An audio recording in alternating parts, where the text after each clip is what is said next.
자, 이제부터는 우리가 하나님께 구해야 될 것. 제가 말씀드렸죠. 기도에는 우선순위가 있다. 우선순위가 있고 방법이 있다. 그래서 우선순위는 앞서 말씀드린 것은 하나님께 먼저 하나님의 영광이 드러나고 하나님의 뜻이 이루어지고 하나님 나라가 임하도록 하나님의 역사가 이루어지도록 그 기도를 먼저 해야 됩니다. 그 다음에 우리가 구해야 될 것을 이제 말씀드린 것입니다. 그것을 구체적으로. 그것을 어떻게 기도를 드리냐면 주기도문을 통해서 말씀을 드리겠습니다. 주기도문에 보면 오늘날 우리에게 일용할 양식을 주옵시고 이렇게 되어 있죠. 근데 자 보세요. 우리가 인생을 살아가면서 일용할 양식은 가장 기초적인 거예요. 양식이라고 하면 뭐 먹는 것만 생각하시는데 그게 아니에요. 여기서 말하는 주기도문에서 나오는 일용할 양식은 우리의 삶에 필요한 모든 것을 얘기하는 것입니다. 모든 것.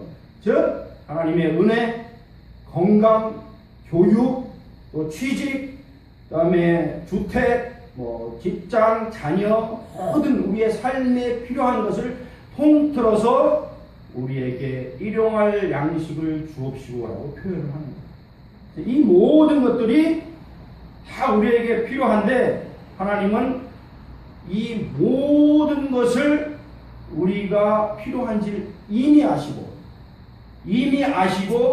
예비하시고 다 사랑하는 자녀들을 위해서 준비하고 계시다는 것을 우리는 분명히 알아야 된다라는 것을 이 기도문에 들어가 있는 것입니다. 그래서 마태복음 6장에 보면 6장 31절에 그러므로 염려하여 이르기를 무엇을 먹을까 무엇을 마실까 무엇을 입을까 하지 마라. 이는 다 이방인들이 구하는 것이라. 너희 하늘 아버지께서 이 모든 것이 너희에게 있어야 할 줄을 이미 아시는가 라고 되어 있어요. 그런즉 너희는 먼저 그의 나라와 그의 의를 구하라. 그리하면 이 모든 것을 너희에게 더하시리라 라고 말씀하셨습니다. 분명히 말씀하시잖아요. 하나님께서는 예수님이 주기도문을 가르쳐준 것처럼 너희는 먼저 그의 나라와 그의 의를 구하라. 주기도문에서도 앞선 부분은 다 하나님께 영광과 경배를 드리고 주의 나라를 구하고 주의 뜻을 구하는 기도를 했잖아요. 그의 나라와 그의 의를 먼저 구하라. 그리하면 모든 것을 너희에게 다 주시리라. 이미 필요한 걸 하나님은 다 알고 계시고 그래서 다 주신다고 말씀하십니다. 세상 사람들은 이 신비한 우선순위를 잘못 알고 있는 거예요. 내 필요한 건 내가 다 먼저 한 다음에 그 다음에 하나님께 구하든지 마음대로 하겠다 이렇게 생각하니까 두 배로 힘이 드는 거예요. 내가 모든 일을 다 해야 되고 하나님은 뒤처럼 오니까 일이 사업도 실패하고 부도 나고 가정도 파탄되고 모든 것이 힘든 거예요. 내가 먼저 그의 나라와 그의 의를 구하면 내가 필요한 것들 사업이나 자녀들에 대한 것 모든 것은 이미 하나님이 아시기 때문에 나는 주의 나라와 그의 나라와 의만 먼저 구하기만 하면 하나님은 그의 나라 천국도 주시고 영생도 주시고 그 다음에 우리에게 필요한 모든 것을 다 주시는 거예요. 그게 하나님의 신비한 우선순위예요. 세상 사람들은 거꾸로 살기 때문에 힘든 거고 우리는 그 비결을 알기 때문에 수월하게 살아가는 것이 바로 크리스찬들입니다. 그래서 마태복음 7장 9절에 보면 너희 중에 누가 아들이 떡을 달라 하는데 돌을 주며 생선을 달라 하는데 뱀을 줄 사람이 있겠느냐. 너희가 악한 자라도 좋은 것으로 자식에게 줄 줄 알거든 하물며 하늘에 계신 너희 아버지께서 구하는 자에게 좋은 것으로 주지 않겠느냐라고 분명히 말씀하고 계신 것입니다. 그리고 우리는 여기 보면 일용할 양식을 구하잖아요. 일용할 양식.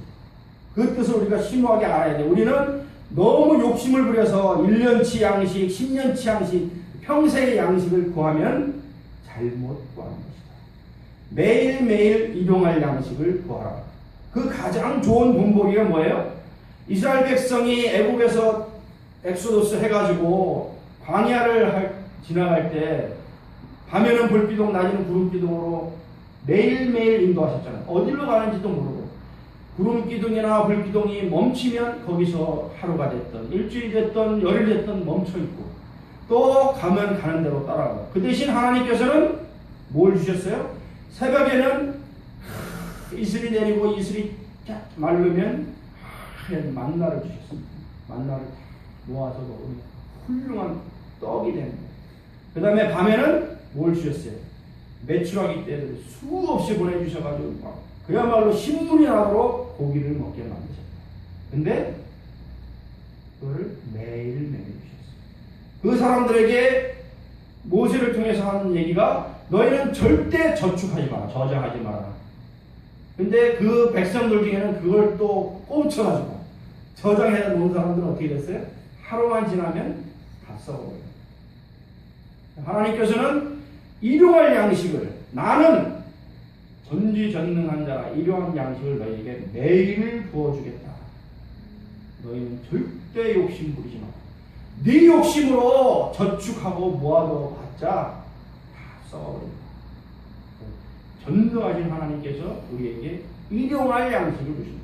우리의 필요한 모든 것, 취직이나 또 자녀, 가정, 사업, 세상의 모든 것을 하나님은 다 알고 계십니다. 그러나 우리는 매일매일 구하기를 하나님은 원하십니다. 매일 기도도 한 번 하고서 한 달 뒤에 하고 1년 뒤에 하는 것이 아니라 매일매일 기도하기를 하나님은 원하십니다. 그래서 우리가 새벽 기도 하잖아요. 우리 새벽 기도 열심히 하잖아요. 일용할 양식을 채워주시는 거예요. 그래서 보면은 거기에 세 번째 뜻은 하나님께서는 우리가 매일매일 기도하고 매일매일 하나님을 신뢰하기를 원하신다라는 뜻이 들어가 있어요.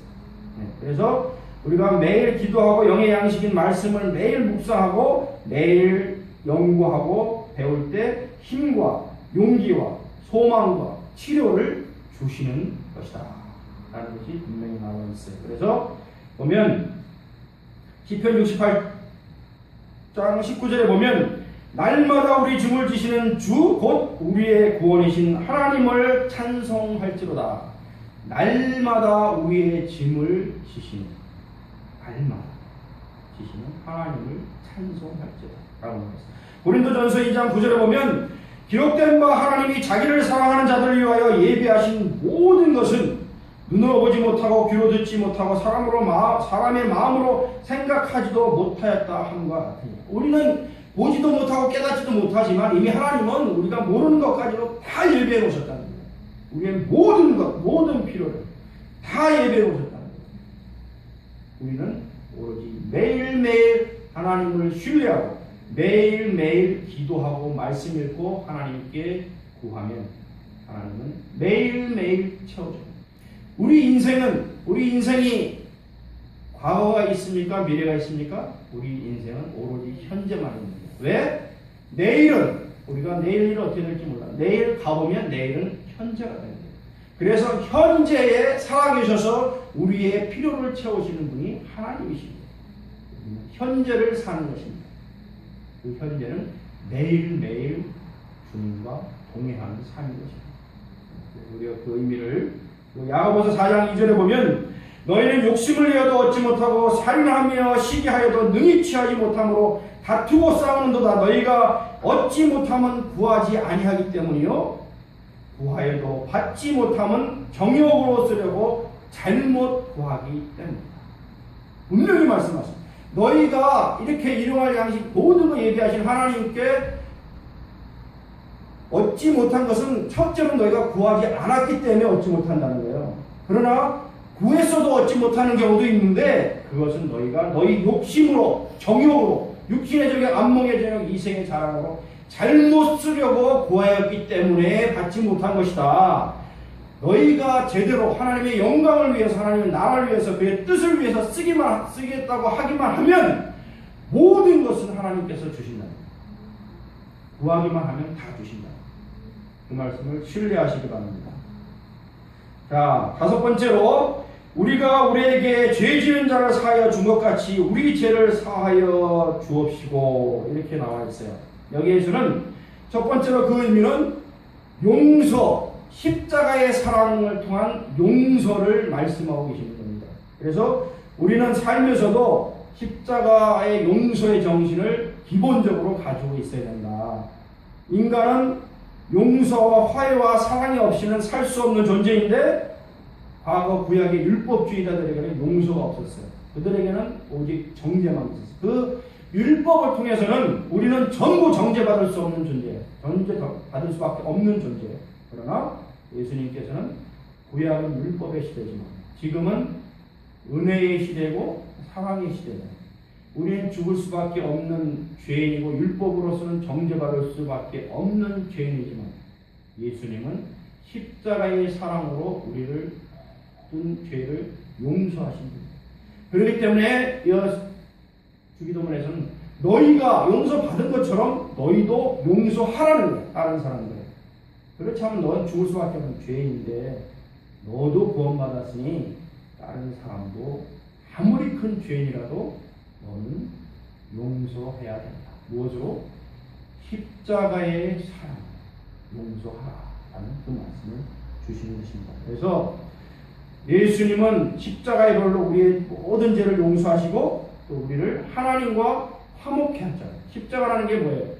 우리 세상 인간들과 인간을 하나로 하나님과 화목케 하는 플러스의 상징이 십자가예요.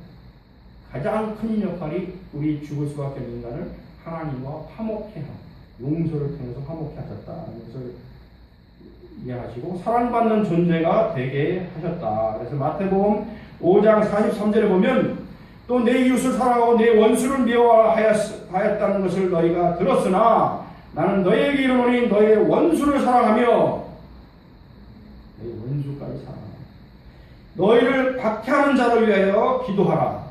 마태복음 18장 35절에 너희가 각각 마음으로부터 형제를 용서하지 아니하면 나의 하늘 아버지께서도 너희에게 이같이 하시리라.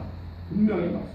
너 용서해라. 용서하지 않으면 하나님도 너를 용서하지 않겠다.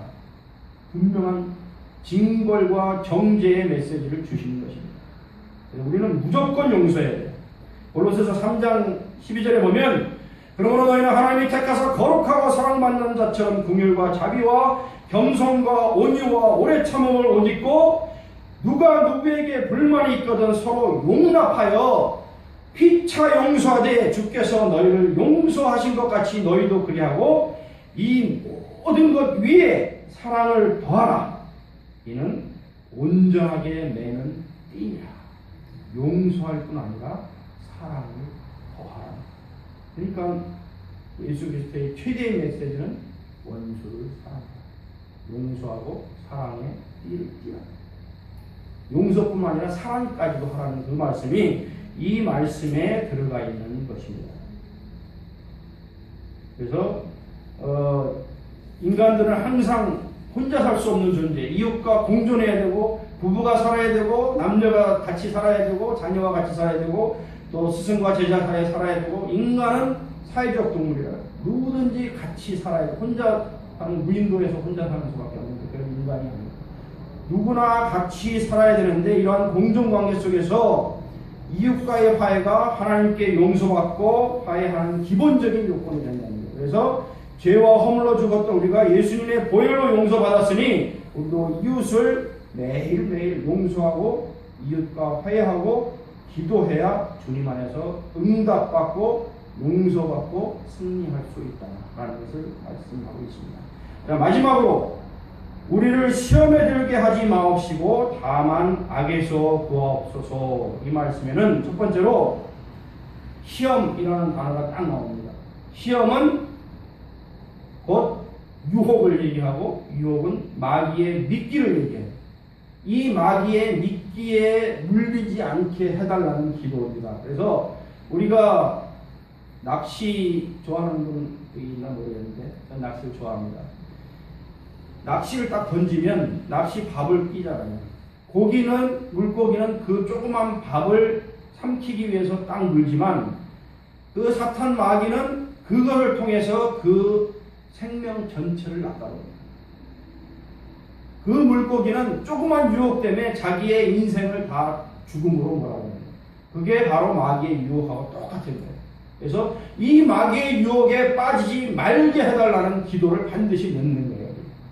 그래서 보면 시험, 즉 유혹은 마귀의 미끼다. 유혹은 탐욕을 미끼로 다가오는데 시험에 들면 마귀의 낚시에 걸린다. 신앙의 바른 길을 버리고 시험에 들면 영혼과 육신과 생활이 상처를 입게 됩니다. 상처를 입게 되면 또 분수에 넘치는 탐욕으로 인해서 또 시험에 들게 되면 자기의 사업, 자기의 가정, 자기의 생업 여러 가지가 완전히 망가집니다. 물고기처럼 자기 삶 전체가 망가질 수도 있어요. 그래서 그 시험에 들지 않도록 기도하라고 이 기도문에 넣으신 거예요. 보면은 창세기 3장 4절에 그 뱀이 유혹하는 장면이 나오죠. 뱀이 여자에게 이르되 너희가 결코 죽지 않는다. 하나님은 분명히 아담과 하와에게 너희가 이것을 먹는 날에는 반드시 죽으리라 그랬어요. 반드시. 하나님은 말씀하신 것을 거역할 수 없기 때문에 먹었기 때문에 죽은 거예요. 죽게 할 수밖에 없는 거예요. 하나님은 진실하시기 때문에. 하나님은 먹으면 반드시 죽으리라 했는데 사탄 마귀는 뭐라 그랬어요? 결코 죽지 않으리라 하고 거짓으로 꼬이는 거예요. 그 꼬임을 받고 탁 먹으면 물고기가 미끼를 먹은 것처럼 모든 삶이 죽음으로 갑니다. 그래서 3장 5절에 보면 너희가 그것을 먹는 날에는 너희 눈이 밝아져 하나님과 같이 되어 선악을 알 줄 하나님이 아심이라. 그래서 하나님처럼 된다라고 꼬시는 거예요.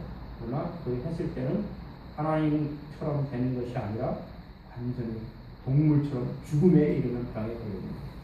그다음 요한복음 8장 44절에 보면 너희는 너희 아비 마귀에게서 났으니 너희 아비의 욕심대로 너희도 행하고자 하느니라. 이미 아담과 하와가 세상으로 던져져서 사탄과 마귀의 유혹의 노예가 되기 때문에 인간은 원죄로 인해서 마귀의 자녀가 된 것입니다. 예수 그리스도의 구원이 없었다면 우리는 여태까지도 마귀의 자녀가 된 것입니다. 우리는 다시 거듭남으로 하나님의 자녀로 바뀐 것입니다. 그래서 너희 마귀 아비의 욕심대로 너희도 행하고자 하느냐. 그는 처음부터 살인한 자요 진리가 그 속에 없으므로 진리에 서지 못하고 거짓말을 말할 때에 제 것으로 말하니 이는 그가 거짓말쟁이요 거짓의 아비가 되었습니다. 사탄 마귀는 거짓말을 엄청나게 잘하고 무조건 분열시키고 파괴시키고 죽이고 멸망시키는 게 사탄 마귀. 그러나 그것은 모든 것을 유혹으로 해석하는 거죠. 야고보서 1장 15절에 보면 욕심이 잉태한 즉 죄를 낳고 죄가 장성한 즉 사망을 낳는다. 모든 것은 조그만 욕심으로부터 시작됩니다. 그 욕심이 죄를 짓게 만듭니다. 죄가 커지면 사망입니다. 조그만 물고기 낚싯밥이 그 물고기를 사망에 이릅니다. 그래서 이 유혹을 성령의 이름으로 예수님의 이름으로 떨쳐버리라 라는 것이 바로 주기도문인 것입니다. 두 번째 의미는 보면 시험에 들게 하지 마옵시고 라는데 우리 구약의 아주 우리가 존경하는 인물 중에 다윗이 있죠. 다윗은 하나님이 이 다윗은 내 마음에 합한 자다 이렇게 말씀합니다. 얼마나 그 다윗을 사랑하고 기뻐하셨습니까? 그러나 다윗이 죄를 짓죠. 무슨 죄를 져요? 우리아의 장군 우리아의 아내 밧세바를 보고 탐욕을 끊고 그 궁궐에서 저녁에 거닐다가 저 멀리서 목욕하는 우리아의 아내 밧세바를 보고서 완전히 유혹에 빠져서 그녀를 불러서 동침하게 되고 동침한 다음에 아기를 뱄다고 하니까 그 다음에 어떻게 합니까? 우리아를 동침시켜주려고 불렀는데 동침을 안 하고 장수의 그 책임을 지키기 위하다가 궁궐에서 자니까 다시 그 위에 장수를 시켜서 최전방에 가면 죽는 곳으로 보내라 해서 결국은 우리아를 죽여버려요. 그럼 무슨 죄를 진 겁니까? 먼저 밧세바를 탐한 간음의 죄를, 간통의 죄를 졌죠. 그 다음에 우리아를 죽이는 살인의 죄를 졌어요. 두 가지 큰 죄를 졌습니다. 그래서 그 굳건하게 섰던 다윗의 왕권이 어떻게 됐어요? 그 아들이 압살롬이 반역을 해서 아들이 아버지를 죽이러 쫓아다닙니다. 그 다음에 그 아들이 아버지가 보는 앞에서 그 왕비들을 겁탈하는 거예요. 아버지의 부인들을 겁탈하는 거예요. 그리고 아버지를 죽이려고 곳곳에 쫓아다니면서 아버지를 죽이고 다윗이 그래서 눈물을 흘리며 도망다니잖아요. 그럼에도 불구하고 자기 자식이기 때문에 죽이지를 못하는 거예요. 장수를 통해서 죽이지 말라는 거예요. 왜? 자기 자식입니다. 그러나 그러한 고통을 왜 당하게 됐어요?